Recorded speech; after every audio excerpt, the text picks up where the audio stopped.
कहानी शुरू होती है रेमी नाम के एक आदमी से जो बहुत अच्छा पेंटर था। अपनी बीवी और बच्चों के साथ बहुत अच्छी जिंदगी गुजार रहा था। एक दिन इसने देखा जब वो अपने बच्चों के साथ खेल रहा था कि वो अपनी कुर्सी के अंदर धंसता जा रहा है, यानी जैसे कोई चीज उसे अपनी तरफ खींच रही हो। मगर वो फौरन से खड़ा तो हो जाता है, लेकिन ये अजीब चीज वो काफी देर तक सोचता रहता है। उस दिन के बाद उसके साथ अजीब अजीब चीजें होने लगी, जैसे वो कभी सोफे के अंदर धंसने लगता तो कभी बेड के अंदर। मगर उसको इन सब बातों के बारे में कुछ भी समझ नहीं आ रहा था कि उसके साथ क्या हो रहा है। वो इस चीज के बारे में काफी ज्यादा सोचता है। एक दिन वो स्टूडियो में जहाँ पर वो पेंटिंग करता था अपने बच्चों के साथ था। उधर वो काम करते हुए पानी का टैप बंद करना भूल गया, जिससे उसका सारा स्टूडियो पानी से भर जाता है। उसकी छोटी सी गलती की वजह से उसका सारा स्टूडियो बर्बाद हो गया था। वहाँ पर जब वो अपनी कुछ पेंटिंग्स को बचाने की कोशिश भी करता है, मगर जैसे ही ये पेंटिंग्स लेने जाता है वो जमीन के अंदर धंसने लगता है। मगर इस बार वो बाहर नहीं आया था बचकर, वो किसी और दूसरी दुनिया के तालाब में पहुंच चुका था, जहां एक नहीं, दो नहीं, बल्कि 3 सूरज थे। वहां पर वो कुछ जंगली लोगों को भी देखता है, मगर अगले ही पल उसको कोई पानी से खींच लेता है। अब वो वापस अपनी दुनिया में आ गया था,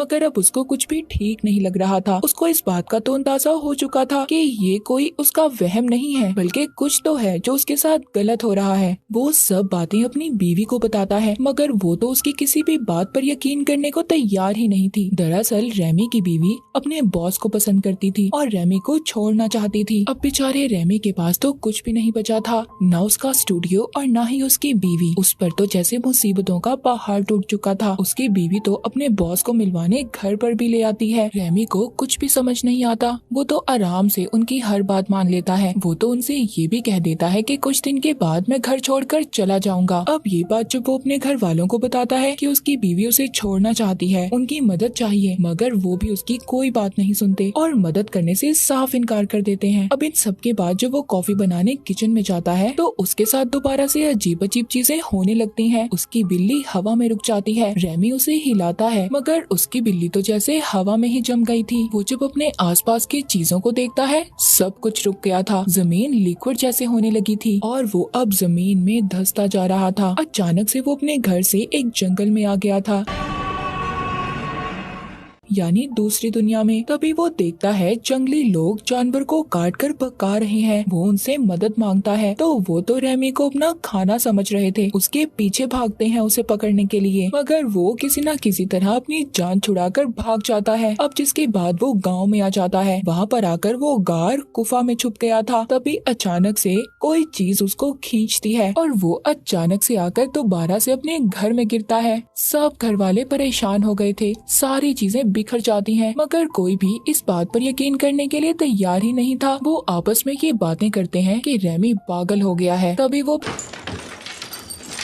बेहोश हो जाता है। अब उसकी आंख हॉस्पिटल में खुलती है, मगर डॉक्टर भी उसकी किसी बात पर यकीन करने के लिए तैयार ही नहीं थे। अब रेमी जब अपने स्टूडियो में जाता है तो वहाँ पर बैंक वाले, कस्टमर्स सब उससे पैसे लेने आए हुए थे, लेकिन अचानक से सब हिलना बोलना बंद कर देते हैं। वो दोबारा से जमीन के अंदर जाने लगा था। वो सबको बुलाता है, देखो मेरी तरफ, मगर कोई भी नहीं बोल रहा था। बोलते भी बेचारे कैसे, सब जम गए थे। अब वो तीसरी बार उस दूसरी दुनिया में पहुँच गया था। वहाँ पर बहुत सारे जंगली लोग थे, जिन्हें देखकर ऐसा लग रहा था कि जैसे वो इसी का इंतजार कर रहे हों। इशारों ही इशारों में इसे उनकी बात समझ आती है कि वो इसे उड़ने का कह रहे हैं। रेमी को ऐसा लग रहा था कि शायद वो उड़ सकता है। वो जोश में उड़ने लगता है, मगर बेचारा नीचे जाकर गिरता है। वो उसको वहाँ पर जबरदस्ती जादुई फल खिला देते हैं। अब उस फल के खाने की वजह से रेमी भी उनकी जुबान को समझने लगा था। अब उस कबीले का सरदार उसे समझाता है कि आखिर वो इनकी दुनिया में आया कैसे। असल में सब जंगली लोग जोटान नाम के खतरनाक जंगली राक्षस से बहुत परेशान थे।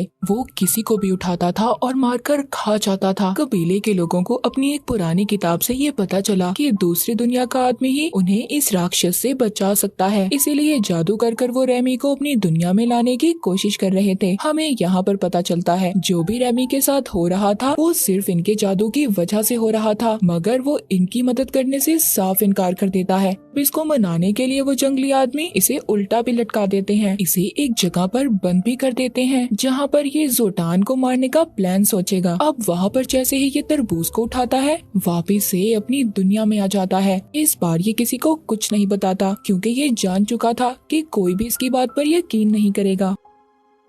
वो लाइब्रेरी जाकर गूगल से भी सर्च करता है मगर कोई फायदा नहीं था, उसे कुछ भी नहीं मिलता। अब ये सबसे तंग आकर ताकत की चीजें लेना शुरू कर देता है कि ये जोटान राक्षस को हरा सके, क्योंकि ये जानता था ऐसे तो कबीले वाले इसे नहीं छोड़ेंगे। अब वो दोबारा से कबीले के जंगली लोगों के पास पहुंच चुका था। वहाँ पर वो लोग उसको तलवार देते हैं और पूछते हैं, कहते हैं हम जोटान से कैसे बचेंगे। वो कहता है तुम्हें अपना गांव बदलना होगा, ऐसा करते हुए मैं तुम्हारी मदद करूंगा। मगर उन लोगों का ये मानना था अगर उन्होंने गांव को छोड़ा तो उन पर बिजली गिर जाएगी और सब लोग मर जाएंगे। रेमी खुद उन्हें पहले गांव से बाहर आकर दिखाता है, उसे कुछ नहीं होता। अब देखते ही देखते सभी कबीले के लोग उसके पीछे चलने लगते हैं। रास्ते में जोटान के दो आदमी उन्हें तंग करते हैं मगर रेमी बहुत ही बहादुरी से उनका मुकाबला करता है और वहाँ पर एक को तो मार भी देता है। जिसके बाद कबीले के सभी लोग अब उसे अपना सरदार मानने लगे थे। वो वापिस से अपनी दुनिया में आकर लड़ाई करने के नए नए तरीके ढूंढने लगा कि कैसे हम अपने दुश्मन को हरा सकते हैं। जिसके बाद वो कबीले वालों के पास जाकर उन्हें भी ये सब बताता है। उनके अंदर एक जज्बा पैदा करता है कि कैसे वो अपने प्यारों की हिफाजत कर सकते हैं। इसके बाद ये अपनी दुनिया में आकर अपने बेटे के साथ टाइम गुजारता है और फिर दोबारा से दूसरी दुनिया में चला जाता है। तभी वहाँ पर ये देखता है कि वहाँ पर तो जंग छिड़ चुकी थी। जोटान की आर्मी कबीले के लोगों पर भारी पड़ रही थी, उन्हें बुरी तरह मार रही थी। अब ये सभी लोगों को बचाकर एक जगह पर ले आता है और उन्हें अपना प्लान बताता है। जिसके बाद ये जोटान के आदमियों के पास जाकर उनकी बेइज्जती करता है, उन्हें थप्पड़ मारता है और फिर वहाँ से भाग आता है। सब उसका पीछा कर रहे थे। ये अपने कबीले के लोगों को कहता है इन पर हमला कर दो। इसका प्लान कामयाब हो गया था और खुद भागकर एक दरख्त में छुप गया। अब कबीले के लोग जोटान की आर्मी पर तीर बरसा रहे थे। सारी दुश्मन आर्मी मारी जा चुकी थी। अब ये सब कबीले के लोग रेमी के आगे सर झुका लेते हैं। वो अब उनका राजा बन चुका था। रेमी ने टेक्नोलॉजी का इस्तेमाल करके गाँव में बहुत कुछ बनवाया। कबीले वाले उसे अपना गॉड समझने लगे थे। उसे यहाँ हर चीज के मजे मिल रहे थे जो मजे बादशाह लिया करते थे। उसके आसपास भी बहुत सारी लड़कियां थी। काफी टाइम ऐसे ही गुजर जाता है। अब वक्त के साथ साथ रेमी भी बदल गया था। जहाँ पहले वो एक डरपोक इंसान था मगर अब काफी ना डर और बहादुर हो गया था। वो कबीले वालों के साथ गुलामों जैसा सलूक करने लगा था। पहले तो सब उसके हुक्म को मान रहे थे मगर अब आहिस्ता आहिस्ता वहाँ के लोगों ने उसके खिलाफ बोलना शुरू कर दिया। रेमी ने उनसे बात करने की कोशिश भी की मगर कोई नहीं माना। वहाँ के कुछ लोग अब रेमी को पकड़कर मारने वाले थे। तभी वो जमीन के अंदर धंस जाता है। दोबारा से अपनी दुनिया में आ गया था। रेमी अपना सबक सीख चुका था कि लोगों को ऐसे राजा की जरूरत नहीं होती जो उनके साथ गुलामों जैसा सलूक करे। रेमी वापस अपनी दुनिया में आकर अपने दोस्त से मदद मांगता है ताकि वो दोबारा से पेंटिंग्स को शुरू कर सके।